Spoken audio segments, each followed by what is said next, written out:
Kinakailangan ng magmadali ni Kai Sotto sa kanyang NBA dream bago pa siya maabutan ng mga mas batang player at patatangkad na posibleng makapasok sa NBA. Magiging kakompetensya po kasi yan ni Kai Sotto.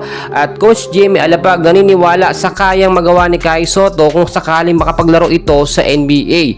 And bago natin yan pag-usapan mga kaibigan, please huwag kalimutan mag-like and subscribe and pahit na rin po ng notification bell. Maraming salamat po. Mga kaibigan, alam naman natin na ang NBA ay karera din sa mga aspiring player na gustong makapasok dito. Kasama na po dyan ang ating pambato na si Kai Sotto.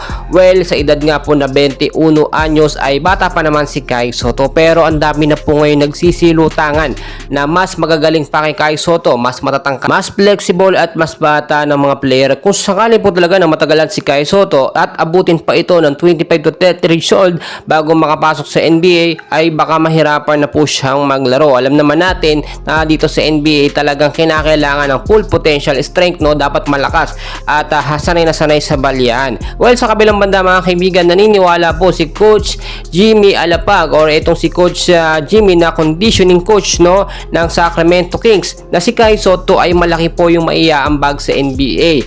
Ngayon po kasi pinag-uusapan kung saan kupunan nga ba posibleng makapasok si Kai Sotto o yung mga team sa NBA na nagkakagusto at nagkaka-interes sa ating pambato na si Kai Sotto. Alam naman natin, NBA Summer League, tinanggihan na yan ng agent ni Kai para makapag-focus si Kai Sotto sa kanyang training at practice sa nalapit na Olympic qualifying tournament. Mga kaibigan, sa kabilang banda dito naman sa Japan B-League, last 2 games na lang po ang Yokohama B Corsair kasama ang ating pambato na si Kai Sotto. Dito mga kaibigan, namin mismo ni Coach Taketo, nabibigyan niya ng mahabang playing time si Kai Sotto para makapagpakitang gilas. Din sinasabi kasi noon na si Kai Sotto daw ay tinatago at hindi binababad ng Yokohama para daw hindi mapansin at ma-scout. Ngayon po lumabas na ang tunay na dahilan na binibigyan lamang ng playing time ang ibang mga player nga po ng Yokohama B Corsair para ma-scout din at hindi maibangko maggamit, tulad na lamang po ni Josh Scott na kapalitan ni Kai Sotto. So ang magiging laban po ng Yokohama kontra nga po sa koponan ng Kawasaki sa Sabado at sa Linggo po yan mga kaibigan, back to back games, at asahan natin na